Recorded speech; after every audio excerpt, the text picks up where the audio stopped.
Welcome to a story of love, heartbreak, and the slow, winding path to healing. This is Emily's journey, a tale woven with joy, betrayal, and the courage to face an uncertain future. Through her eyes, we explore what it means to lose, to rebuild, and to find strength in unexpected places. Settle in and let her story unfold. My name is Emily. I am 48 years old. I want to tell you a story. It is not easy, but it is important. This story is about love, pain, and forgiveness. When I was young, I met a man. His name was James. We met at a small coffee shop. I was reading a book. He came to me and asked, "Do you like that book?" I smiled and said, "Yes, it's my favorite." We started talking. We liked the same music. We both loved nature. We both wanted a big family. 1 week later, we met again. Then we started dating. We were happy. After 1 year, we got married. I wore a white dress. He held my hand. He said, "I will love you forever." I believed him. We moved into a small house. It was not big, but it was warm and full of love. James worked as a teacher. I worked at a flower shop. Every morning, he kissed me before work. Every evening, we watched the sunset from our porch. Later, we had 2 daughters, Sophie and Chloe. James said, "They are beautiful, just like you." He loved to read them stories at night. He helped them with homework. He called them his little stars. I was busy with the house. I cooked, cleaned, and cared for the girls. But I was happy. I felt safe. I felt loved. James didn't bring me flowers every day. He didn't write me poems. But he said, "Wear your jacket. It's cold outside." He said, "Take a rest. I'll wash the dishes." That was his love. When the girls were older, I went back to work full-time. James also changed jobs. He started working at a big company in the city. He came home late. He was always tired. I asked, "Are you okay?" He said, "I'm just busy. Don't worry." But something felt different. He didn't smile much. He didn't talk to me like before. He started locking his phone. He stopped calling me during the day. I felt something was wrong. One evening, he said, "I need to go on a work trip. To be safe." But my heart felt heavy. He was gone for 3 days. When he came back, he didn't hug me. He didn't ask about the girls. He just said, "I'm tired. I need to sleep." One afternoon, my friend Laura came to the flower shop. She looked nervous. She said, "Emily, I saw James with another woman." "That can't be true." She said they were holding hands. "I'm sorry." My hands were shaking. My heart was cold. I closed the shop early. I went home and waited. That night I asked James, "Do you have someone else?" He looked down. He didn't speak. I said, "Please tell me the truth." "I'm sorry." I asked, "Are you leaving me?" "Love her." I didn't cry in front of him. He packed his bag. He left. The door closed. My world broke. After James left, everything changed. I couldn't sleep. I couldn't eat. I felt empty. I sat in the kitchen for hours. The house felt big and quiet. Every corner had a memory. The girls came home from school. I told them the truth. Chloe cried. Sophie asked, "Why did Dad do this?" I didn't know the answer. I said, "He is still your father." respect him. But he hurt me. The nights were the hardest. The bed was cold. The silence was loud. One day my friend Laura came again. She said, "Emily, let's go out." "I don't want to."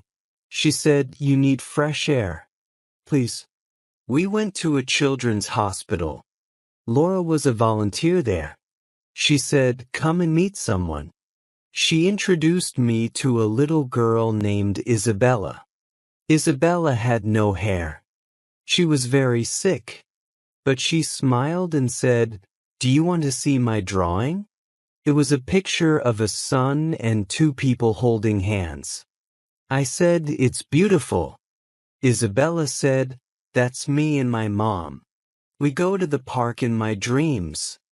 I felt tears in my eyes. I asked, "Do you go outside?" She said, "Not now. But maybe one day." Laura said, "These mothers sleep here. They don't go home." I looked at them. They looked tired. But they smiled too. That night, I couldn't stop thinking about Isabella. The next day, I went back to the hospital. I brought flowers. I brought cookies. The children smiled. I started going every week. I read stories. I painted with the kids. I found sponsors to help pay for medicine. I talked to mothers. I listened to them. Slowly, I began to smile again. I wasn't just someone who was left. I was someone who gave hope. Helping the children helped me. My daughters saw me change. Sophie said, "Mom, you are strong." Chloe hugged me. We started cooking together, walking and laughing again. Time passed. 10 years went by.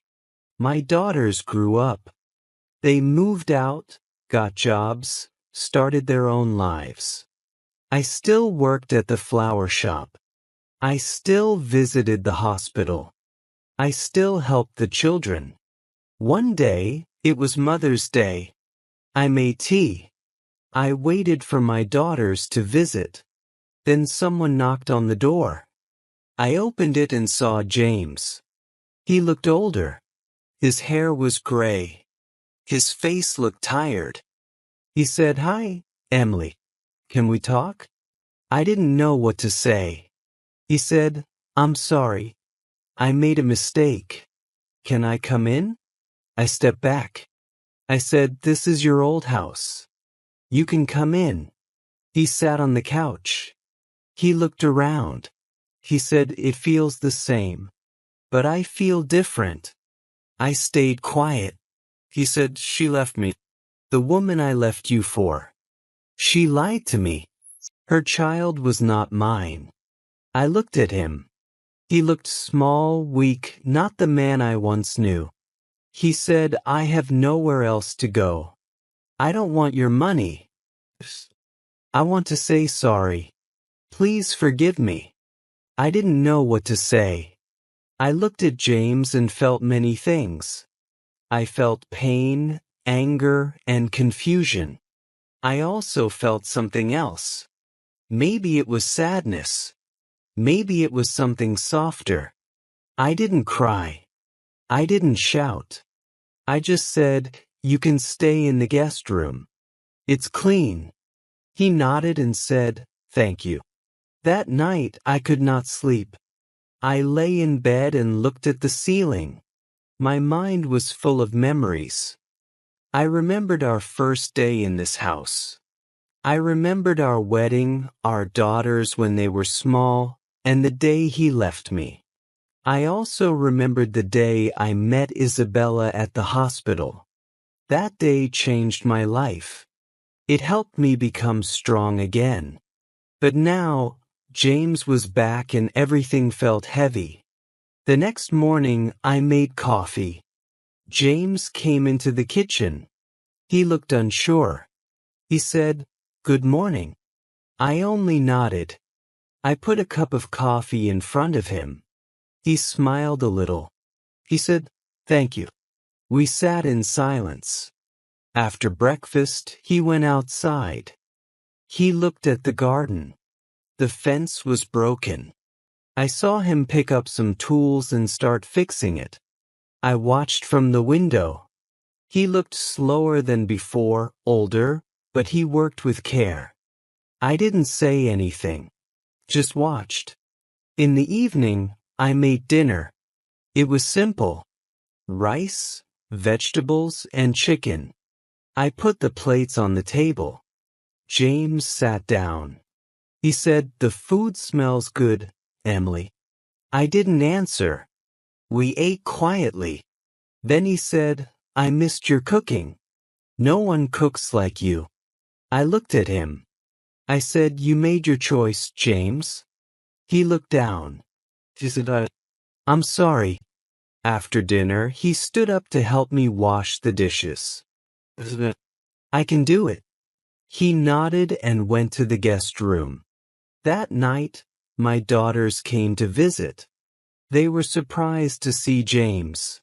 Chloe said, "Dad, what are you doing here?" James looked down. He said, "I made a mistake. I hurt your mother. Now I want to fix it." Sophie looked at me. She asked, "Mom, are you okay with this?" I said, "I don't know yet." Sophie and Chloe took me into another room. Chloe said, "Mom, you don't have to let him stay. We can take care of you." I smiled and said, "I just need time to think." That night, I sat on the porch alone. I looked at the stars. I asked myself many questions. Can people really change? Can I trust James again? Will he leave again? He hurt me deeply, but he was also the father of my daughters. He worked hard for our family. He raised the girls with me. I didn't have the answers. The next morning, I saw James fixing the garden gate. He also cleaned the windows and repaired a broken chair. He didn't say much. He just helped around the house. Days passed like this. He didn't try to talk much. He gave me space. One afternoon, my granddaughter Ava came to visit. She ran into the house and saw James. She shouted, "Grandpa." She ran to him and hugged him. James smiled. It was the first time I saw him really smile in years.